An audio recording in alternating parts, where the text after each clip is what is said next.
Hello friends, நான் ஒரு method follow பண்ணி கிட்டத்தட்ட 15 கிலோ குறைச்சிருக்கேன். அந்த ஒரு வெயிட் லாஸ் ஜர்னியில் எனக்கு ஒரு முக்கியமான பார்ட் வந்து லிக்விட் டயட். இதை பற்றி நிறைய பேர் கேட்டிருந்தீங்க. ஸோ என்னோடய எக்ஸ்பீரியன்ஸை நான் உங்களோட ஷேர் பண்ணிக்க போகிறேன். இந்த லிக்விட் டயட் எப்போல்லாம் நான் இருப்பேன் அப்படின்னா, வாரத்தில் ஒரு நாள் மட்டும்தான். முக்கியமாக வீக்கெண்ட்ஸ்க்கு அப்புறம். என்றைக்கெலாம் நம்ம வந்து நிறைய நான்வெஜ் சாப்பிட்ருக்கோம், ரெஸ்டாரண்ட்டுக்கு போயிருக்கோம், பார்ட்டிக்கு போயிருக்கோம், இந்த மாதிரி நிறைய ஃபுட்டு ஜங்க் நிறைய சாப்பிட்ருக்கோன்னு ஃபீல் பண்ணுறப்போ என் பாடியை வந்து கொஞ்சம் ரீசெட் பண்ணுறதுக்காக நான் வாரத்தில் ஒரு நாள் இருப்பேன். பசிச்சா மட்டும்தான் லிக்விட் ஃபுட்டு எடுத்துக்குவேன். பசி அப்படிங்கிறது ஆக்சுவல் பசி அப்படிங்கிறத தெரிஞ்சுக்கணும். அதுக்கு ஹங்கர் ரூல்னு ஒன்று இருக்குது. இதை பற்றி நீங்கள் தெரிஞ்சுக்கணும்னு நினச்சிங்கன்னா கீழே கமெண்ட் பண்ணுங்கள். ஸோ பசிக்கும் போது மட்டும்தான் லிக்விட் ஃபுட் கொடுப்பேன். மூணாவது, எவ்வளோ குவான்டிட்டி அப்படின்னு பார்த்தீங்கன்னா, ஒரு டம்ளர் சூப் இல்லை ஒரு டம்ளர் ஜூஸ் கிடையாது. எனக்கு வந்து பசி நல்லா அடங்கிருச்சு, okay I am satisfied my hunger அப்படிங்கிற அளவுக்கு அந்த குவான்டிட்டி எடுத்துக்குவேன். சூப்லாம் பார்த்தீங்கன்னா சம்டைம்ஸ் 2 பவுல் சூப் குடித்தாதான் நம்மளுக்கு பசி அடங்கும். அப்படி நம்ம சரியான அளவு ஃபுட்டு எடுத்துக்காம சும்மா ஒரு டம்ளரோட நிப்பாட்டிட்டோம் அப்படின்னா ரொம்ப ஃப்ரீக்வெண்ட்டாக பசிக்க ஆரம்பிச்சிடும். ஒரு அரை மணி நேரத்தை திருப்பி பசி வந்துடும். ஸோ இந்த 3rd பாயிண்ட் வந்து ரொம்ப முக்கியம்.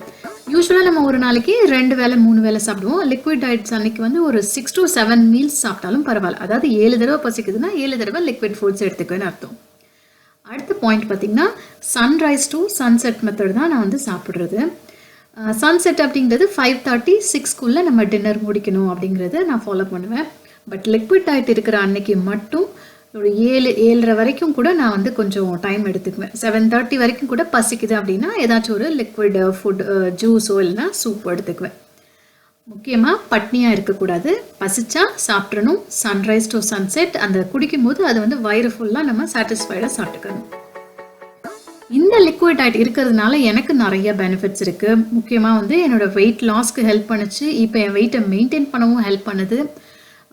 என்னோடய டைஜஸ்டிவ் சிஸ்டமை வந்து அப்படியே ஒரு ரீசெட் பண்ண மாதிரி, கிளென்ஸ் பண்ண மாதிரி எனக்கு ஒரு ஃபீல் இருக்கும். நான் ரொம்ப லைட்டாகவும் ரெஃப்ரெஷ்டாகவும் ஃபீல் பண்ணுவேன். என்னோடய ஸ்கின்லாம் பார்த்திங்கன்னா நல்லா ஹைட்ரேட்டடாக இருக்கும். ஸோ இந்த மாதிரி நிறைய பெனிஃபிட்ஸ் இதனால் இருக்குது. எனக்கு தெரிஞ்சு நான் ஃபீல் பண்ண முக்கியமான சில பெனிஃபிட்ஸில் இதெல்லாம் தான். சரி, ஓகே, இந்த லிக்விட் டயட்டில் என்னென்னலாம் லிக்விட்ஸ் நீங்கள் எடுத்துக்கலாம் அப்படின்னு நான் ஃபாலோ பண்ண சில ரெசிபிஸ் வந்து நான் இங்கே கஸ்டமைஸ் பண்ணி வச்சுருக்கேன். இதில் இருக்கிறத நீங்கள் அப்படியே எடுத்துக்கணுன்றது இல்லை, இதெல்லாம் ஒரு சாம்பிளுக்கு. லிக்விட் டயட்னா வெறும் லிக்விட்ஸ் தான். அந்த பல்சஸோ அந்த வெஜிடபிள்ஸோட பீசஸ் எதுவுமே இருக்கக்கூடாது. நம்ம கம்ப்ளீட்டாக வடிகட்டி அந்த லிக்விட்ஸை மட்டும்தான் எடுத்துக்க போகிறோம். ஸோ இதை பார்த்தீங்கன்னா உங்களுக்கே தெரியும். ஆப்பிள் சைடர் வினிகர், இளநீ, நைட்டு ஊற வச்சு அந்த பழைய சாதம் இருக்குல்ல, அதை கரைச்சி அதை வடிகட்டி குடிப்பேன். மோர் நிறையா குடிப்பேன். பால் பிடிக்கிறவங்க பால் எடுத்துக்கோங்க. இல்லை வீகன் அலர்ஜி இருக்குது அப்படின்னா நீங்கள் நட் மில்க், கோகோனட் மில்க் எடுத்துக்கலாம். ரெஃப்ரெஷிங்காக ஆகணுன்றப்போ டீ குடிப்பேன். டீ வந்து இந்த மாதிரி நான் சொன்ன மாதிரி இந்த cinnamon, jeera tea, ginger tea, mint leaves tea இதெல்லாம் எடுத்துக்குவேன். மில்க் ஷேக்ஸ் எடுத்துக்கலாம். பாலில் கேரட்டோ மஸ்க் மெலனோ any milk shakes without sugar எடுத்துக்கலாம். அதுக்கப்புறம் ஜூஸஸ் பார்த்திங்கன்னா ஃப்ரூட் ஜூஸஸ் மட்டும் கிடையாது. நம்ம வெள்ளரிக்காய் இருக்குல்ல, அதை வந்து நல்லா தண்ணியில் அடித்து வடிகட்டி குடிக்கலாம். கேரட், பீட்ரூட்டு நல்லா அரைச்சி வடிகட்டி கொடுக்கலாம். இப்போ இதில் நான் சொல்லியிருக்கிற எல்லாமே ஆல்மோஸ்ட் என்னோடய சேனலில் வந்து நான் ரெசிபியாக போட்டிருக்கேன்.